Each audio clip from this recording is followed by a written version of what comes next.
If science, by definition, allows for more than one opinion, otherwise you merely have the will of one man, which is the basis of cult. If it's not in frame, it doesn't exist. I'm as mad as hell, and I'm not gonna take this anymore! I'm funny how? I mean funny like I'm a clown, an illusion? Where you been? Drunk. Wendy, darling, light of my life. What is your one purpose in life? To explode, of course. I like death with sex. How about you, Casey? You like sex with death? Yeah, so fuck up and die. Home Alone 5, maybe? I don't know how many Home Alones there are. I just remember. I know they have 4. I'm 100% positive they have 4. Yeah, that tracks. I remember. I was always a snob even before because I remember when Home Alone 3 came out, and I was like, I was like 12 or 11 or something like that. And I remember Camel really liked it, and I was just like, I don't know if we can be friends, man. You fucking loser. Camel, that's a weak ass take, Camel. that's a bad idea. The third one sucks. On the off chance that Camel listens to this, I love you, man. Call me. I don't really. You never know. Did your dad take you into the business, dude? Dude, yeah, I know. He's off the face. This is the Cult of Civic Knowledge podcast. We're just gonna go get into it. That's we're here. We're talking. It's already hot in here. I regret turning my fan off. So gotta do it, dude. It needs to be whisper quiet in there, man. It is quiet, and I'm fine with that. Unless you can hear my fidget spinner, that I need to focus. Grease it? Like, what are you gonna do with it? Yeah. Anyway, we you know who needs a fidget spinner is Jesse Eisenberg. That guy looks like he's probably he's got like 4 in his bag, I think. Yeah, I'm sure. Well, let's say you're Levi, I'm Jordan. Let's get that. I never say that anymore. They just you don't just guess. I think you say. Well, I don't know. Usually you do if you're insulting me, but that's true. That's on par. Yeah. So this. You all right? Is there a ghost in your room? Yeah, I'm okay. Oh no, yeah, it's good. Yeah, we're good. But yeah, Jesse Eisenberg was a delight, dude. I was watching some interviews of him before we started, and he's actually really, really like demure. He's very very calm and cool and collected. And I'm serious. I'm actually being serious. Like, yeah, it's so funny. All the interviews, he's very like polite and modest and just like. I wish he's just like, oh no, and he's like. You know, Kieran or whatever, Culkin. What's his name? Kieran? Yeah, Kieran Culkin. yeah. Didn't you watch Succession? No, I didn't. And do you know what's funny? No, I didn't. Okay, I don't want anyone to drag me through the mud for not watching Succession. I will watch it eventually. I've heard it's great. But Jesse Eisenberg also didn't watch Succession. Well, he's like, I'm not going to watch it. He's dumber than you. No. It's not popular anymore. It's been over for like a year. Anyway. I know. Yeah, of course. You of course, fucking everyone hipster at work can't is watch like, it because it's popular. No, okay. Do you want to know? Okay, I'm going to tell you right now. I'm going to lay this out. I watched the first, like, I don't know, two or three episodes. They play baseball. Is that the first episode? Anyways, I think I've watched, like, the first 2 episodes. And I was like, oh, this is like kind of a more crass Veep. And I just wasn't feeling it. And I don't care. I've watched both. Completely different. Completely. Like I know it. I know it. Like when you changes decide. Yeah, it didn't really like click for me until there's like an episode they go like a bachelor party thing. It's pretty funny. That's when it like clicked for me more. But yeah, it's good stuff. Right. But anyway, because coming from that, I'm like Kieran Culkin is awesome. I want to see him in more stuff. So this movie, A Real Pain, right? Which you're watching. I was excited because I was like, oh, great. He's in it, and he's getting, like, he's got nominated for the fucking awards. And that's why I'm here for it. And Jesse Eisenberg he's underrated, I think, a little bit, even though he kind of plays the same character sometimes. But it's like, I'm rooting for him, and the fact that he wrote and directed this, I was like, oh, okay, cool, I'm here for it. That's all I knew going in, though, is I'm like, these 2 guys, and that's it. That's all you really need to know. I don't know anything about the plot or anything. I mean, and that's all the movie is. Like, it is funny because I learned that this was a Holocaust movie. You know, I had no idea. That's the leading. That's like kind of the leading hook, but it's definitely not, because this is more like a heritage movie essentially. Like, he is Polish, you know, with like a lot of Jewish background and you know. Family. So like he's been writing this movie for years, which is really cool. So he's been wanting to the when they say like Grandma Deb or something, right? Is that who died? I can't remember the Grandma something. name. But anyways, when they talk about her, that's actually his it's a template for his aunt. Oh. That's the relationship he had with his aunt. And so That's cool. She's kind of the inspiration for that character. So Oh, interesting. That makes sense because I mean, obviously, this movie feels really personal. So, oh yeah, backing it up a bit, we're wrapping it up end of the month. We've been doing best of 2024 movies, and so this is the last one. A real pain. Can we go back, please? Let's go. Let's go back to 2024. Never end. Yeah, we're deep in 2025. Sadly, we've been in 2025 for 5 years already. I was just about to say that we're on the third year of 2025. But yeah, so I'll give you a quick synopsis, a quick rundown for the moms, right? So Jesse Eisenberg plays this guy Dave, and he meets up with his cousin Benji, played by Kieran Culkin, right? They meet up at the airport, and Jesse Eisenberg is very much like a contained, sort of anxious dude, like he kind of sort of always is, but you know. And Kieran Culkin is just like super over the top, no filter, just says whatever comes to his mind, but like super emotional about everything, either very happy or the opposite, right? And so they're meeting up together, and they're flying to Poland to go on a like Holocaust tour over the course of like several days, and then they're gonna end the tour to go visit their grandmother's like ancestral home, like where she grew up as a kid before she had to flee Poland right before World War II. So they go on this tour, they meet this other small group of characters, and they kind of have different reactions with each of them. Like, you know, Benji's like the more outgoing one that he like, you know, he offends people sometimes, but also he like gets them to come out of their shell. That's like who he is. He's like super, very extroverted, you know. They go to all their stops. They see the museums. There's like the tour guide, and he's breaking it down. I'm not going to do every little thing or the side characters because just watch. It's just such a dialogue type heavy film that it's not like super plot heavy, but it's a character. They study, like yeah. miss the train, and you know, Benji's being kind of a pain in the ass, and then you kind of find out that, you know, Dave's all worked up because Benji, like 6 months previous, attempted suicide, and so he's just kind of like, it makes it sound like he came along on this trip for him, and that's Benji's like, thank you for being here, because they were they're cousins, and they were close growing up, but they've obviously, you know, as in adulthood, have grown apart a bit, and so they kind of come together, and they learn some things about each other along the way, and they have some growth, and they go see their grandma's house, and it's very unremarkable, and they leave some stones there on there as like a symbolic gesture, but then they have to pick them up because, you know, reasons. And then that kind of just goes, but it's like a good,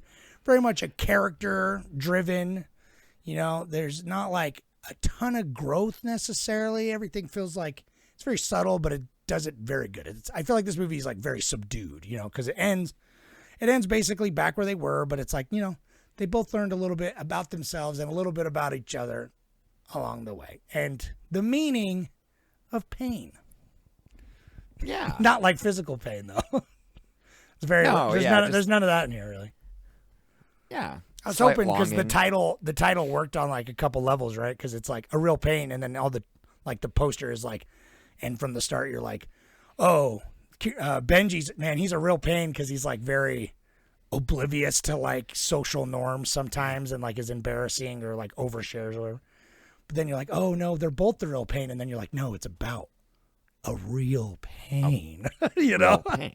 And then I was hoping somebody like accidentally chopped a finger off in a door or something, and then it's like that's a real pain too, you know. Like that's what I was hoping for. And they pointed to it. And yeah, oh man, that's a real pain. Over at the camera. The old lady comes out and trips on the stones for real. Like that's it. Yeah. He's like, "Oh man, that's a real pain," and he says it in Polish or whatever. Anyway, that's this movie. It is nominated, so we're in the season. I know it doesn't matter to that many people, but I say that's how I got my wife to watch it with me. Is because we watch a lot of the Oscar movies, and it's nominated for best screenplay. Is it screenplay? I was gonna say, is it best picture? No. And then missed out best original screenplay, and then best supporting actor for Kieran Culkin, who won the Golden Globe, so that's cool. So we'll see. But it was. What was your expectations and first impressions. Like what did you expect going in? How'd you feel with this movie? I think with Jesse Eisenberg, I had a pretense of humor. I mean, knowing like that it's like it was a Holocaust tour. That's like the premise of it. I was like, okay, there's not going to be very much like room to like goof and do gags. Like I was, and which they kind of do in a really like mature way. Essentially, like that's the little that's bits a way that to, Kieran really does good way to with put like it because it is funny, it's but like, it's got subdued goofs and gags, but yeah. like it's like him doing like though I think the reason it lands every time is because Kieran brings this like he brings kind of this like mania to it that like under his eyes you can tell like he seems so stressed out. There's a real pain in there, Like, there's a real pain in his eyes. Yeah, Really, yeah. though. Like literally, but yeah. And so it's like the thing that stands out to me right now is like he does the goof on the train where he lets him oversleep, and then he's like, don't worry about it. And he's like, and then we gotta like go past the conductor and like, sneak their way on the train on the way back. Even though there's like no issue for them to be on there, like it's very low stakes, which is great because that's kind of the whole movie. It's very low stakes, but then you get confronted with them having to go to the Holocaust, the concentration camp, and I think that's shot wonderfully. I think they did such a great job. I loved it. It was just enough. Like it was actually perfect. And I'm thinking about it in retrospect because it's like I'm not the kind of guy that's going to be like I understand the Holocaust is very serious, and it's like it should be shown reverence, but I'm not like. If they did like a joke at the Holocaust, like at the concentration camp, I wouldn't have like freaked the fuck out about it. You know what I mean? It's like it is what it is. But the fact that because I was kind of expecting them to, or there to be. Yeah, I really didn't know. That was the thing. But then it wasn't. It was very. There wasn't even any music. Yeah. It was very, very tastefully shot. But like, yes.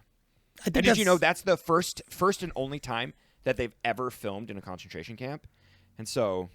That one for at a real one, like they've, to they've, walk they've through filmed it, it. like They've a filmed narrative. No, of course, like documentaries and stuff, but they actual. Did you see last year? I know that's Zone that's Interest what they said in the interview. They shot it. I know, Auschwitz but, for Zone Interest. Anyway. Oh, okay. They did. Maybe they meant that one. Probably that one because I've never even. Maybe that. I'd heard that one. I don't remember what it's called. And I'm not gonna look it up, but the one that's like right there in Poland. Anyway, no, that was great. I think that was the thing about this movie for me, though, is like it did a very, very good job between walking that dramedy line that I think is so hard sometimes because it's like, and being like subtle with it. Like it doesn't go way too far with like its themes or like what it's trying to say. Like it's very like, when the scene when Jesse Eisenberg, they're all at dinner and he's like drunks and he spills his guts. That's the right. And that's I was like the expecting. Most, like, that's the most. I don't know. Just. Kind of on the nose, like that's the most on the nose. It is a good kind of thing that which great. I love it. I think it's a great monologue. It's really and good. Really sums up the movie perfectly. For sure. And it's a great like he's got a real kind of pain mini climax, right? Because it's his realization that like because the whole time he's like trying to talk him out. He's like, why? What's the point of being sad? And then it's like he complains that like. He's like, my pain isn't extraordinary, but it's still pain, and like that's a good like I think that's important. But it's like during that scene, I was expecting because it like goes on kind of long, and you're like based on like film tropes. Benji's going to be standing behind him and overhear the whole thing, and then he doesn't, and that's kind of like this movie does that a lot, where it's like you expect it's going to lean into like a certain formula, and then just kind of doesn't. It does feel very like you say low stakes, very chill. Like there's arguments and they like are upset with each other, but it feels real. It feels raw. You know what I mean? That's why I liked it. You know what I mean? The screenplay makes sense because it is. It just feels like a real relationship and like forming new real relationships. Exactly. It's super tight. Like and that's what I do love. It's very very personal, like you said, and that shows through. And they're like Kieran and Jesse's relationship is phenomenal, even off screen too. Like watching the interviews, it's like they have like such an admiration and respect for each other, and it's awesome. And the hilarious thing about Kieran Culkin is like the interviewer is like, what drew you to the script? And he goes like he's like I don't really know. I just get it in my stomach, and I just go like me likey, like that's it. He's just like he's like I don't know. He's like I like the words, and so I like want to take it, you know, Yeah. like want to take on the project. And like Jesse's like, you know, he was like, well, he's like it's not very remarkable. It's like he just was an actor that's interesting right now, and I like the things that he's been in the past, and so he's like I just offered it to him, and he took it, and he's like it's one of those kind of like it's just like that's how a movie's made. It was kind of funny how like simple that was, for them. Well, And then but then Kieran apparently like on set was constantly just doing stuff, and Jesse was like, wow, this is like you're blowing my mind, and he's just kind of like, what am I doing? Like I'm just like bringing myself kind of into it. Yeah, that's the thing about it's like I could see people complaining that like this is Kieran Culkin in every role, and this is Jesse Eisenberg in every role. Like, they kind of play the same role they always play. But, like, it feels like that's them, but, like, elevated. Because it's, like, I don't think it's, like, cheap. Like, I do think that Kieran Culkin, in his interviews and stuff, acts very similar. He's very, like, has the same, like, like, turn of phrase and everything is that he does with these characters. And then his character of, Roman in Succession, and he's very much like that guy, but it's like, but he crushes it. I don't know, like he's like fits that energy absolutely perfectly. Same with Jesse Eisenberg. So it's just like normally I would be maybe like, oh, they're just playing like quote unquote typecast, but it's like these roles were written for this exact kind of person, and these guys filled those spots perfectly. Yeah. Like no wiggle room in the gaps that they came.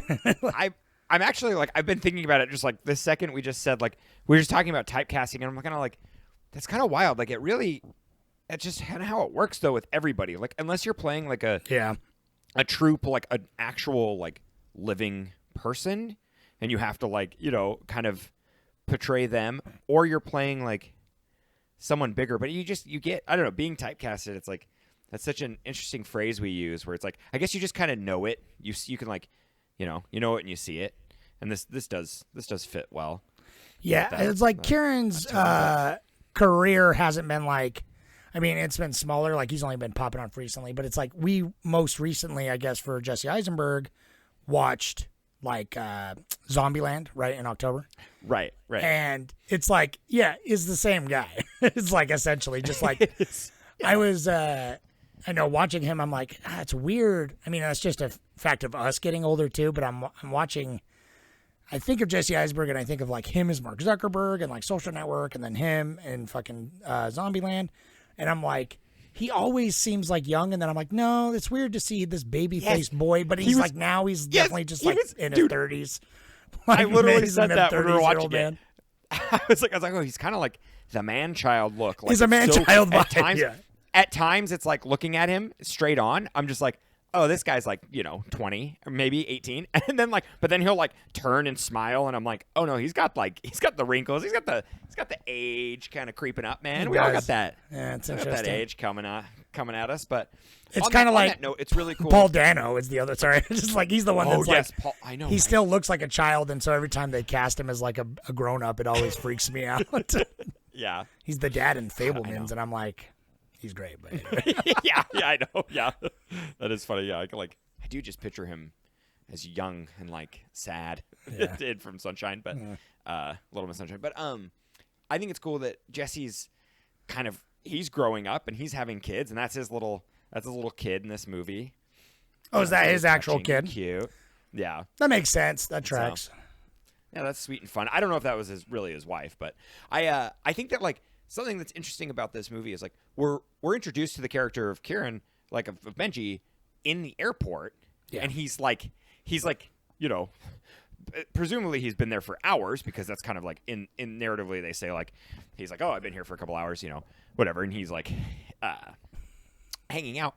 But I have a theory that like he did OD, he killed himself, and now he's stuck in this airport, and he's just having he can't leave. Yeah, he can't leave the airport, and so like at the end, it's just like he's just that's why he stays there. Because I thought that was like I kind of this is what's going on. It's like this whole movie sets up such an odd. It'll set up like the tropes, and I assume like I'm like, oh, I know exactly what the fallout's going to be. I know what the punchline is. I know all this. And then it just does something like either a little softer or a little different or just nothing like that's what's great. It's like there's nothing like there's no crazy like twist or punctuation to like certain scenes. And so at the end, I expected him to stay at the airport. Like I kind of was just like, oh, they're gonna do that, right? That'll be kind of funny if he's like he doesn't want to leave, you know. And I was like, oh, okay, then like they're doing it, you know. And that's exactly waiting what for him. Yeah. It's kind of what happens. But I was like, I was waiting for him to. Because that's the whole point. The whole time I was like, oh, he has nowhere to go. Like, this is really weird. This is a weird relationship towards the end.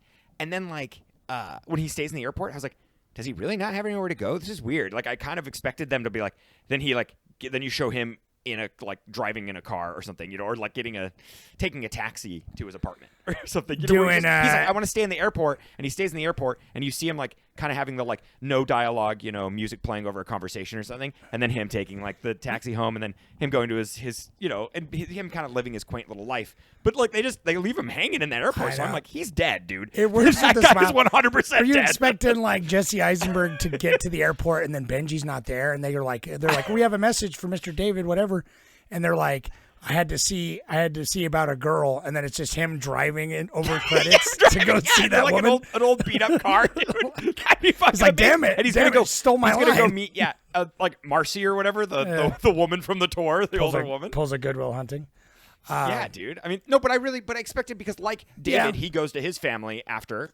You know, it cuts to him literally just walking into his home, and that's it. And I agree. So I expected that. So that's my They don't have, because that's what I kind of like about this movie, because this movie is very palatable. You know what I mean? It's not super aggressive. There's not like, it's like kind of awkward and kind of funny and like kind of real, but it never like goes. It's a Sundance film, dude. 100%. And it kind of, it's like exact. I mean, it literally is a Sundance film, and that's exactly what it feels like to me. It's exactly what it feels like.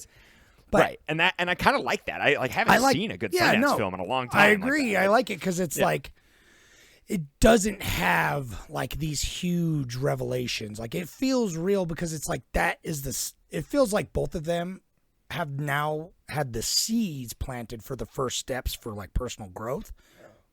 But it's not like this giant 3-act structure fucking hero's journey arc where it's like, I'm a piece of shit and I need to learn to be better. It's like, yeah, they learn about each other, and they learn some shit about themselves, and they learn about how to a little bit deal with their own suffering, but it's never like beat you over the head with it. It's never like very movie-fied with it, which is what I like. Because even though the script and the dialogue does sometimes feel written like kind of like quirky, but not really, like not too much, that it just feels very real. Like that's what I'm saying. This feels like you say, so very Sundance, very soft, very smooth. I feel like I could recommend this to a lot of people. It's not like offensive, really.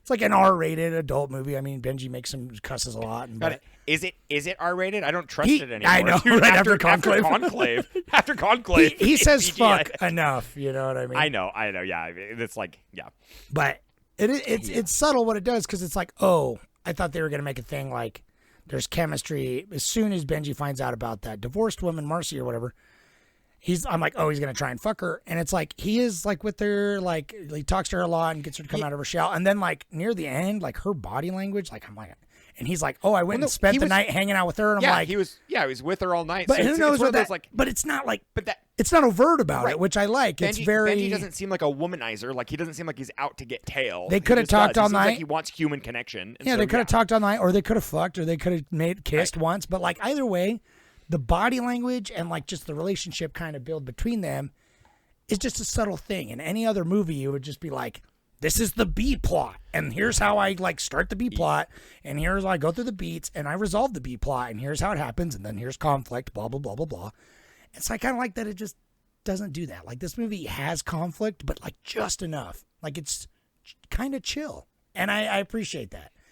But because of that, I don't think it's going to really like blow anyone's minds, mine included. Like I really enjoyed it, but it's not like it blow my mind or anything.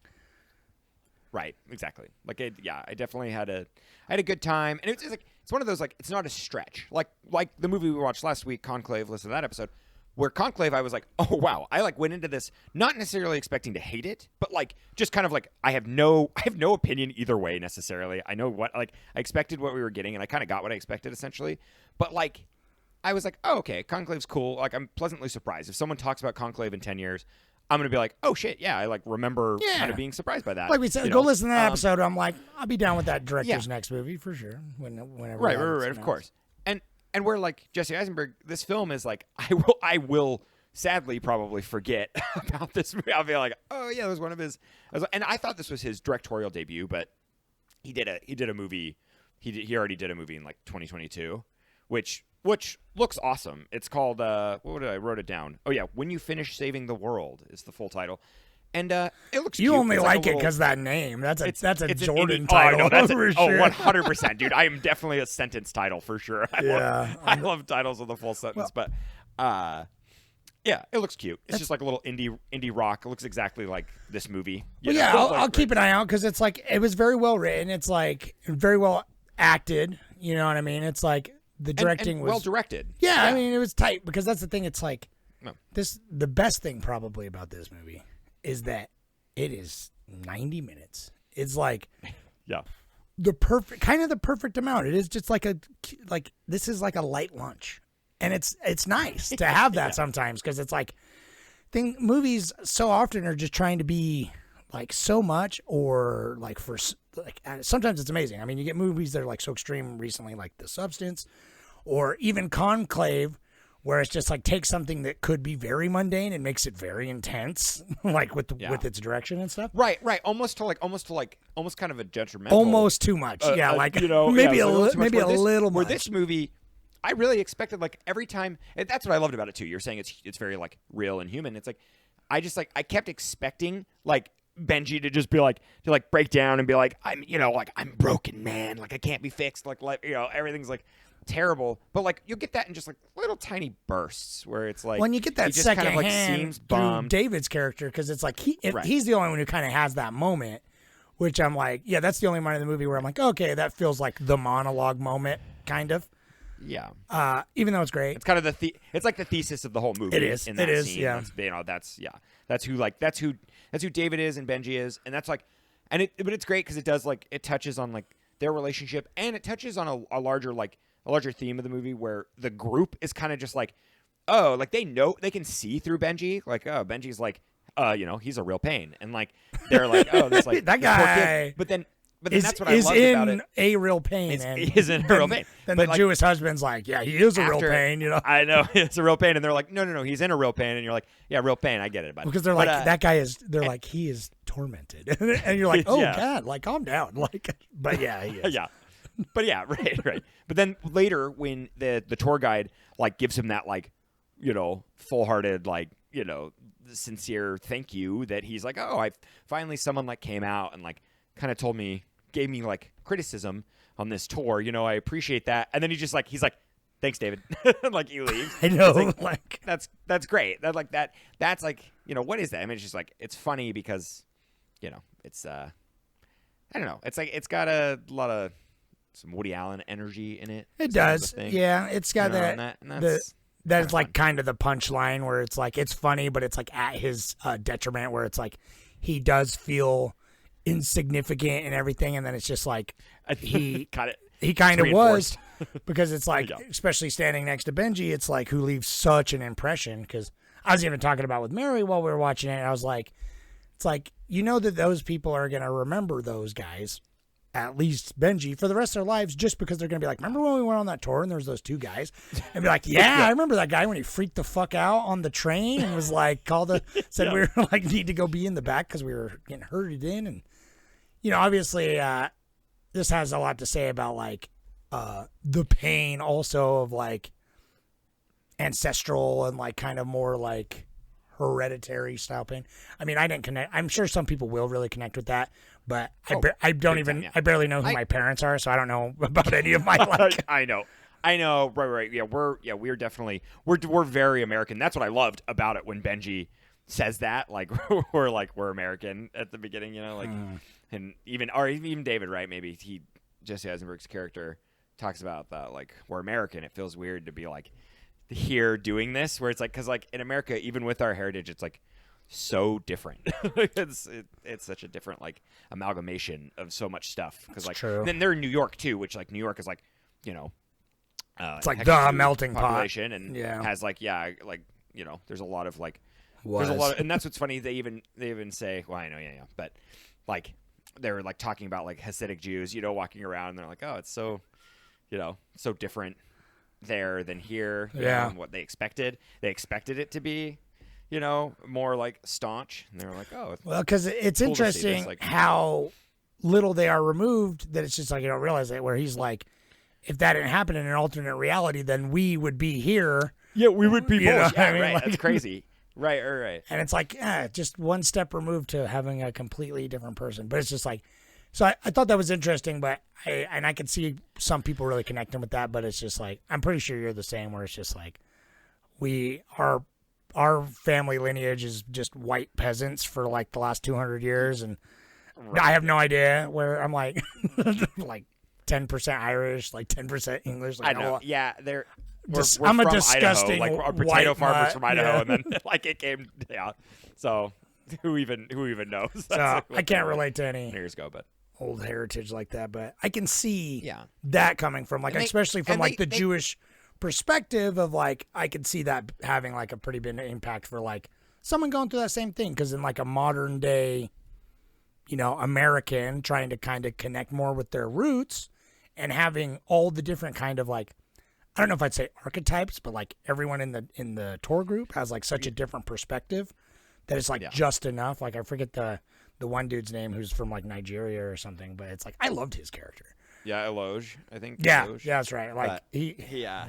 I liked all the Yeah, characters. That's the thing. I liked all the characters, like Minor and and I think there was like just enough. Like I kind of, it almost like this whole we movie's almost could have just gotten- enough. Yeah, just right, enough. exactly, yeah, right. Where it's like, I don't even really. That's what's nice too. Is like I'm not really wanting, more. I mean, I think there probably could have been like another dinner scene or something, another like lunch scene with them, but to kind of like flush out, I wouldn't be surprised if he had more written for them, like kind of getting like a touching base with everybody. It makes and how me they're wonder feeling, like- too how much is like improv from like Kieran, because obviously he has just such that crazy all over the place energy. Right. It was, a lot But of it was, yeah. but of it's like course, and- just enough to not like outstay his welcome, because it's like neither of them are one note characters by any means. They're both good 3-dimensional characters that have like the range, I think.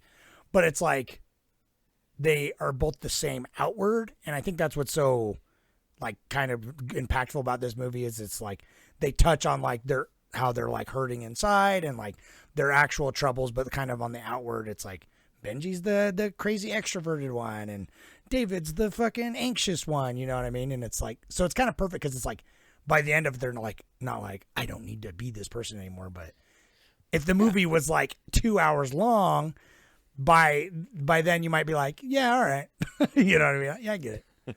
It's like he's crazy, but he's like all over the place, but deep down it's because he's troubled, But he's got that sweet hat, so.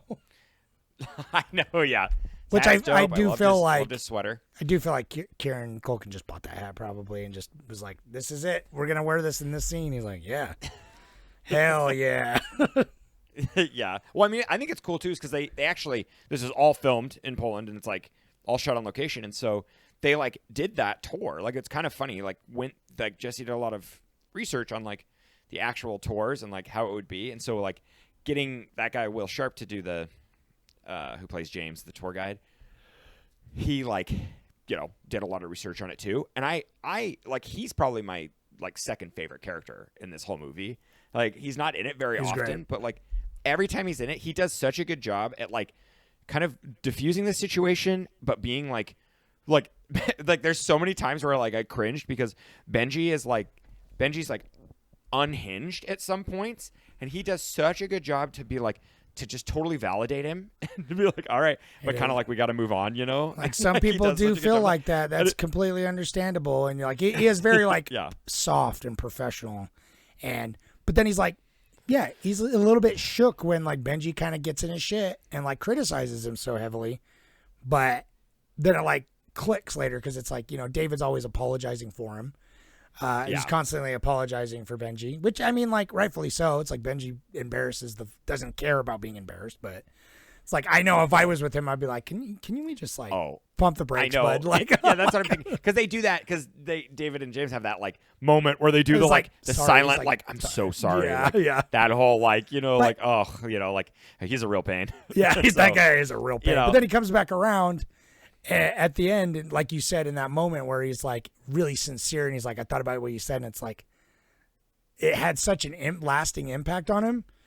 And he's like, I'm going to do what you said. And he's like, wait, what did I say? It's like, what was it? I know, God. It's like, dude, oh, yeah, do that. Like, he doesn't even that's remember. so good. And yeah.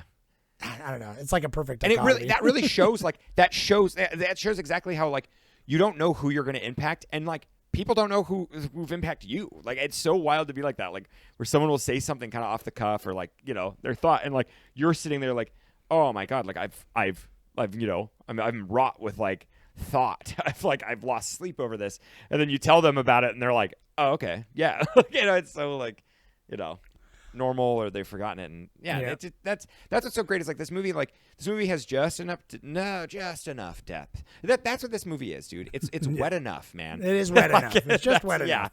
Yeah, it's just wet enough to go down easy. Yeah, it does go down. What'd you think about, because the one part I did think about quite a bit after the fact, just because I was trying to like understand, because it's one of the, in movies when you're watching a movie and then there's a thing that happens and you're like, okay, that's obvious symbolism, like what does that mean, and you're like trying to kind of sort it out and be like, what was the point of that scene, or was there a point exactly that doesn't click? And so it's like that scene with the rocks, and then the Polish guys like tell him to get rid of it, like what I don't know, like I was thinking I actually about can't that. tell you, Jesse Eisenberg talks about that. Oh, I don't want to bit, hear his and interpretation. and it's oh, I know, but I'm because kind then of there's no mystique. Mine's kind of colored by his interpretation. But let me when see. I was watching tell it, me, because there's a way I feel about it, but tell me what he said and I'll see. Well, how about this? It's like when I watched it at first, I didn't actually think it was like. I mean, it was like it seemed kind of surface level to me, but it was later when he puts it on his doorstep. That is where like the whole scene is like it's comedy, it's touching, it's like it's great. It's kind of like it feels like almost kind of like main character-y, where you're just like, we're doing this tender moment. And what's great is it's prompted by David, so it kind of fails, where like when Benji does it it succeeds wildly, and that's great in just storytelling. Yeah. But when he places it on his stoop at home, that's when it really hits. That's when I'm like, oh, that's a great scene, that's impactful. But what Jesse Eisenberg, it's very similar to that. It's in that same thing, but it's more just like he puts it a lot more eloquently. But to paraphrase, he says that like it's fleeting to like you truly can't know the past, and so like we try to honor it, and it kind of just slips through your fingers. Like there's no matter like what intentions you have, you kind of just have to like move. You have to move past it, and so you can take a moment to mourn, but you have to like think of others too. And so yeah, like, oh yeah, that's cool. That's good. Yeah, because that to me it felt like also like if the monologue during the dinner scene was like the thesis of the movie, that scene felt like the further like here it is in the show don't tell kind of format, where it's like they try to make this like sincere gesture brought on by David, who was like I think he realizes like, oh, it's not dumb to feel things and like all that, right. It's like he tries to do this like sincere thing, kind of spontaneous and like kind of from the heart. And even though people like understand, like those guys on the balcony, even though they come to understand the reason, but it's like they kind of, it's outweighed by the logistics of the reality of the real world. And so it's like, actual like feeling and the real pain that he's experiencing and all that is like sort of validated when he's like, everyone's pain and suffering is like kind of insignificant in the grand picture of things, but it's like should be important to yourself and something that, that's the thought that counts kind of. So it's like he puts the rocks on, feels good about it, but then they're like, hey, yeah, that's cool and all, and that, I think that's sweet, he says. And but he's like, no, you got to move them though. It's a tripping hazard. And it's like, yeah, your emotions, I see them, but also like don't really like, you know what I mean? Right. And it just goes to show too. It's like that. Like I think that's why it works so well in the cemetery. Is like this is a resting place, and this can be like you can have time to reflect here, and there's really there's no one, you can't really bother anyone there because the implication that hopefully they don't come back because that's a different movie. Yeah. But it's like there are people still living, and so that's the and the irony too is like it is an older woman that's there, and so it's kind of like out of respect, they should take the rocks. Oh, it's for like, sure. This could have been a movie where they said like, hey, it's our grandma, or something. Yeah, it's like the two arguments though. They're both right. You know what I mean? It's like, and that's kind of where they land on it. But it's just like, oh yeah, this is this is like logistically, like, watch out. Have you you spend any times at cemeteries like that and you go plant some flowers? I'm just trying to think, like, I really like that scene, but I was trying to be like, have I ever been that reverent? Am I like a scumbag kid? Like, I'm a blasphemous dude. Yeah. I've partaken in some interesting things in cemeteries. That's what I was gonna say. I'm like, that's the only thing. I've been in a cemetery and I've done some naughty things, and so so it's like I feel bad. I mean, I do have like a father in a cemetery, and I've been there, reverend. I've been there, but no, I'm an American, man. I literally go. I look down at the grave and I go, all right, well. I don't really know what else to do here. I know, literally, I feel like Jesse Eisenberg though, where it's just like I'm just like he gets there and he's like, all right, well, let's keep moving, I guess. I don't know. Well, I feel like having some of these like I said, like having this feeling about like your ancestry and like this like Jewish feeling in America, and like even scenes of being like this reverence, like we still really enjoyed this movie.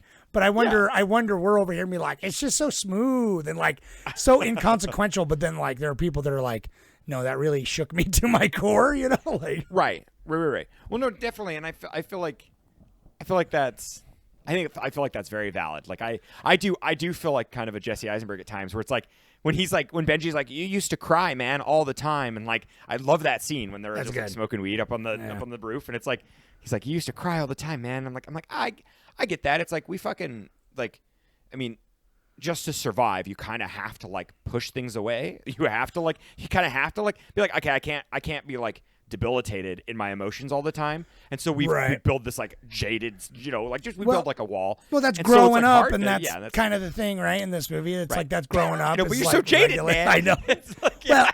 You would look at Benji's character who has no aspirations and is just really excited about his neighbor's roof. And like shit like that, and you would be like, oh yeah, this is like the forever man child that constantly just says whatever he's thinking, no filter. And it's like they obviously are both a real pain, and they like they're both like kind of the extreme sides of that, where it's like, you should be a little bit more uninhibited with your emotions, like that feels better. And like the scene that stood out to me too is like earlier when he's talking to Marsha or whatever comes up and is like, I thought about what you said and it really like actually, moved me, and they're all like talking about it, and then David's like in the back trying to get involved. He's like, well, why be sad all the time if it's not going to change everything? And they're like, maybe if everyone was sad about it all the time, sad shit wouldn't happen all the time, And so it's like they both kind of have the thing, and then it's also like, and also sometimes rein it in, man. Like, right. And like there is that like dynamic that like, you can't be, and that is a good, that's great actually. I do love that like they both are. I mean, I guess that's pretty apparent in the film, but it's like, that speaks to what a good screenplay it is, because it's like, even though I don't know how close, because it does feel like there was quite a lot of improvisation, but so I don't know how close the screenplay is to the final product necessarily, but it's just like either way, these two characters, they are like the perfect riffs off of each other, the two sides of the same coin to the message that, Jesse Eisenberg is trying to say with this movie. So it hits, man, because that's the thing. It's like these two are obviously the central, like the side characters are all pretty great, but it's like having them be the stand-ins for this scene is just, it's very, very strong. I don't know. I don't think it will win best screenplay, but I'm glad to see it get some love though. You know what I mean? It's I'm glad for Jesse Eisenberg, because it's like even though I feel like forever that guy was discounted as like the fucking discount It was- Michael Cera. Yeah, is what everyone he would was say. the budget Michael Cera, right? Yeah, And now he's like definitely risen above. He's been above for a while, but right. And well, because Michael Cera kind of fell off the face of the earth. He kinda so did. I think that's also a big thing is where like Jesse Eisenberg's still kind of chugging along. He's been. well, it's like that's doing a lot what of work, likes to but- happen. I mean, we talked about recently during Civil War. It's like Jesse Plemons used to be the B budget or the R word Matt Damon, right? So it's what it's like. Whoa, bud! I am not. Dude, I'm when not that first co-signing came on that. Dude, I'm not I co-signing remember on that. if you I can type see that, he's the puffy type Matt that Damon, into okay? I'll Google give him, and no, he I'm will not show up. typing that.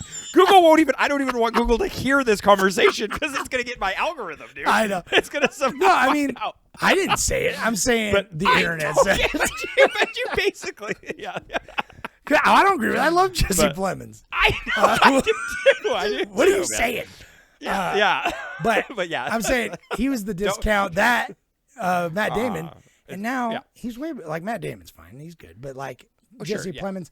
So it's just like I like seeing these guys that were once seen as sort of underdogs kind of rise up because it's like I want to see Jesse Eisenberg at least write more stuff. I do think the directing's good, but it's sort of pretty ordinary. His first movie looks kind of the same, just like Which is that. fine. It I mean, looks- not every movie needs to Right. be fucking, steeped in dude. like David Fincher fucking. Well, no, right. I would take this quality, like if like Netflix could adopt just this basic quality where it's like not. It doesn't look. Why does Netflix look exactly the same? It's like wild. It's funny because I mean, this it's kind of impressive, but it is kind of impressive. It's funny because like speaking of the look of this movie, it caught me off guard at first just because it was so 4K. I don't know, like for some reason, right. Something Right. about It felt just- like it felt like it was shot on an iPhone. Like it felt like kind it of was- yeah. You know what I mean? Kind of like it was like very very crisp, but it's like it with the editing and everything, and like the classical music playing constantly. that was which another was fun good. fact that like Chopin is a freaking he's Polish. Like he's from like, that the tracks. airport they're in. The airport they're in is Chopin's airport. It's like named after him. Oh, that And so tracks. That's he's fun. he's like the main composer of this film. I mean, well, whatever. They use his music, I guess. He came back. He's not the composer. Yeah, he didn't compose it, but you know what I mean. he does the original score. Yeah. And I know it's so hard to do money minutes on like streaming and Well, so no movies, but found you out- got a well, no, somewhat of a rubric. How much was the budget? I do, yeah. So it was 8.2 to shoot. Okay. Which is just your class. That's what's. I'm like, welcome back to like the Sundance. I mean, that's the budget nowadays for inflation. That's the old $5 million budget that used to be. That's the 3 to standard. 5. For for sure. the 3 to 5 standard for Sundance. So, anyways, 8.2, and then it box office 16.7 or something. 3. But then it sold at Sundance first for $10 million. That was like Okay, cool. whatever Searchlight or whatever. Yeah, it's like the Fox distribution. Searchlight, and they Fox did a Searchlight bought it distribution for through 10 mil, Hulu. and so that's the part where I'm always like, I don't know exactly how that works. I mean, it made pretty good money for having a really limited release. Yeah, I mean, it sounds like. Yeah. I mean, either way, it's like 2 Oscar nominations. Yeah, Small budget. It's like just kind of like, again, like you say, like I like a little scrappy, low budget, high concept like sci-fi movie, but it's like it is nice to see that that Sundance just like small movies of just 2 strong characters just having emotions at each other while being very like tame about. I don't know. It sounds like almost like a diss when I call this movie this is tame, kind of- but it's nice. but it's kind of bygone, honestly. It Yeah, is it's like everything you is kind of trying don't to get these movies as much. Yeah, That's what I'm saying. Like I like I said, I like a scrappy, low budget, like something kind of crazy where they really swing for the fences. I mean, again, look at like Substance or something like that movie went fucking hard in the paint, and it's like, yeah, and that movie's so good. and as much as I'm not forgetting that movie anytime soon. No, it's still maybe my top of the year, top 3 anyway. Yeah, But like, yeah, it is nice. I think that's why I enjoyed this. It's like a nice just it's goes really down sweet. like a. I I think was gonna say milk, but favorite, milk actually wrecks my gut, so I don't know. Not yeah. Milk goes down. That's American, dude. We are American, man. We guzzle along. Even if milk rips your guts apart, you still love it. It's still so no, good. dude, I don't know. Yeah. I can't anymore. Well, on that topic, my favorite movie of the year was First Cow. So that's Obviously, yeah. that's my buddy. favorite movie Yeah. of every year. You gotta read it. Anyway, yeah, I'm trying to pull it up. My internet's being slow. Okay, so I got a couple. So WTF 182 says, I was blown away by Kieran Culkin. I hope he wins Best Supporting Actor. I don't remember who he's up against, but I think he stands a pretty good chance because Yeah. I don't remember the supporting category other than Jeremy Strong, who is in The Apprentice, is also nominated, but they're the two main characters from Succession, and they both won Emmys this last year. Oh, that's so funny. So Yeah, they're like cool. competing. They both won Emmys this last year, and so now they're competing for the same Best Supporting Oscar. So it'd be kind of funny. That'd be interesting. Yeah, I mean, Kieran though was the main. I mean, he stole Well, he won the Golden Globe, if- and so it's like good for him. Screenplay, on the other hand, I think this is a very solid screenplay, but that's a much harder category this year. I think It is. Yeah, it's a little bit more steep. So I'm sure we'll be talking more about that because we do an Oscar thing every year, but I don't know if we'll do a podcast for it. But it's going to come up because that's the only way. our lives. Well, it's the only way I can talk with the fucking regular layman about movies. Like the only way I can have a conversation with my wife about who's the movies. hipster? Not even that, but it's just like my wife. Every time I bring up movies, like I'll talk about movies for like 2 sentences, and she'll be like, "Isn't this why you have a podcast?" Like, I know. quit talking to me. But but you wanna So when dry around the house? Oscar season, I'm like, I can walk into a room and be like, yeah, so this Best Picture, I'm not so sure about this and that and the other. And then it's like she doesn't completely write me off, so it's like, Well, and your wife has to like gamify it. Like you gotta be talking like baseball. no, if she's or not, something, yeah, you if she's know? not Like, betting, it's like if she wasn't actually like there gambling aren't on it, stakes. Yeah. yeah, right. it's like, then she wouldn't give a fuck probably. So, because I was like, hey, babe, when are we going to watch Nosferatu? And she's like, did it get nominated for Best Picture? I'm like, no, it should have, though. It got some technical categories. And she's like, That's where you lie. You just yeah, say it was. I'm like, she's like, yeah, we'll watch it, but I want to just see those Best Picture ones so I can know the rankings, Yeah. God, Nosferatu should have gotten something then. Should have got everything. Anyway, should've one more. Clones of People 2 says, first watch. This came on my radar a few weeks ago, but I didn't have much interest. I'm not a huge fan of Jesse Eisenberg. He's fine, but I just find him a bit typecast as the unemotional, whiny character, which is fair. Worked great for Social Network. Anyway, this was fine. It felt like a pretty standard travel buddy film where two characters who used to be close have unresolved issues between them. I didn't realize it was written and directed by Eisenberg, but as one of his first, this is pretty solid. Although the stuff about his perfect feet seems a bit odd now. Oh, yeah. Oh yeah, I really like that stuff, but yeah, Me now the too. fact that he wrote I and directed it is just... Yeah, it's funny because it's like probably I someone guarantee you commented on wife- his feet. Yeah, his Yeah, like his and he's wife or like, his buddy "What?" was like, yeah, right. He's That's got fucking, definitely he's got like an Marfan inside- syndrome where he's like fucking extra bony, like David's banana that's an hands or inside- something. But inside joke, yeah, dude, hell yeah. Anyway, so I think the main characters are well written, and I feel they're pretty relatable. Everyone has a Benji in their life. Well done to Kieran Culkin. Overall, is fine, nothing special. A solid but mostly forgettable film for me. Totally understandable. I totally agree with that because it's like this movie's like a content smile. Like there's. Yeah. You remember there's the picture of me from when I was in high school and worked at. I was literally talking to Victoria and I had like about my that the hands other on my day. stomach and like just like Yes, a gentle smile, like I'm thinking about like just a meadow. Like that's what this movie. I'm just like, yeah, that's nice. It's It cozy. doesn't get me. Well, It doesn't get me hard or anything. Actually, it's not really cozy, but it's like it is. yeah, I think it's pretty nice. cozy. It's honestly, it's soft not like and, I mean, soft it's and relatable. no First Cow because Yeah. again, I mean, First that's Cow- First cozy, Cow's- but also First Cow is goes oh hard my in the God. paint. That movie's so Goes wet. so hard in the It's paint, so dude. wet. First Cow is so even. Anyway. Have we even done a podcast about First Cow? We should do that. I know, right? We should for once. I wish somebody would pick it in a poll. I'm gonna put it in every poll from now on. All right, shut up. Well, speaking of polls, we're moving on to Moving on. a fallen hero, dude.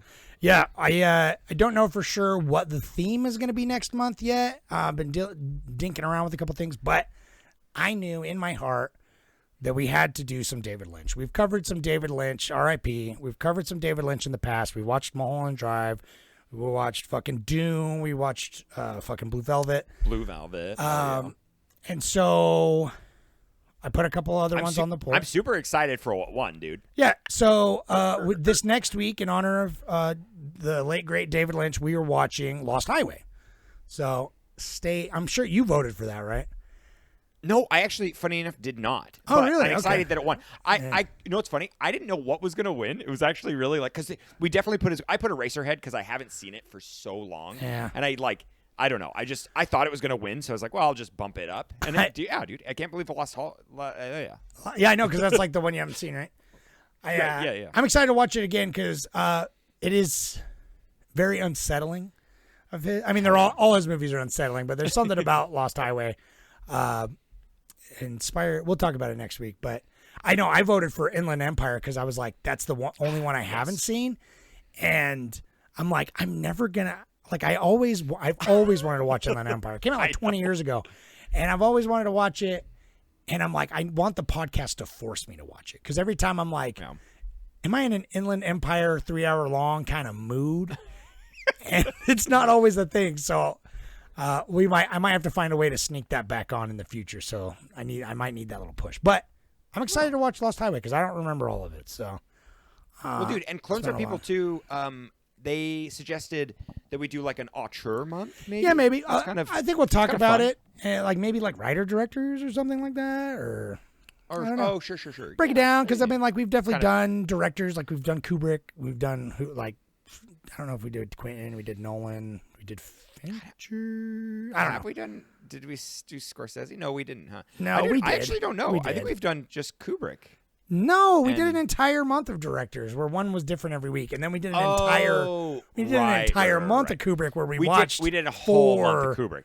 Yeah, that was back in the day. That was an older one. That was great, dude. I love that. Go listen to those episodes. And we Barry still Lyndon's haven't so watched. Fucking good. We didn't even do Barry Lyndon. I've never seen it. Oh wait, we didn't. Oh, no. I just watched it on my own. I know. I wanted to watch it. Oh, never mind. Don't go listen to that episode because it doesn't exist. I know. We did Kubrick, but we somehow didn't watch Barry Lyndon or 2001. Or 2001, right? Right. Yeah. Okay. There's still room. I mean, this podcast, we're never going to run out of movies. On my shelf right now. Yeah. I got the book, so. Oh yeah, you were talking about that. You found it in like a garbage pile or something. We need to do. I did. Yeah. We need to. Yeah, we need to do like a. We need to do that, like, a book, and then like read the book, and then watch the movie or something. That'd be fun. That'd be fun. Yeah, maybe for a bonus. We haven't done a bonus episode in a hot minute, so that's true. Think about that too. That might be fun. So, let's give the sweet people out there what they want. Go to the Reddit, check out to see exactly what we're doing. Obviously, this week, go watch Lost Highway. It's super dope, and then come back, talk to us about it, and stay tuned for what other movies we're going to continue to watch. So I hope, thank you to everyone, and I hope you guys are all hanging on out there in this trying time. You guys rock. I mean, I know this is like some unprecedented, but kind of like historically accurate times that we're going through right now. I know. And I hope everyone stays safe and keeps watching good movies. Yep. Keep watching it. Drown. Like there's nothing like some good old escapism. You know what I mean? Like, I know, really though. All right. We'll talk to you later. Bye.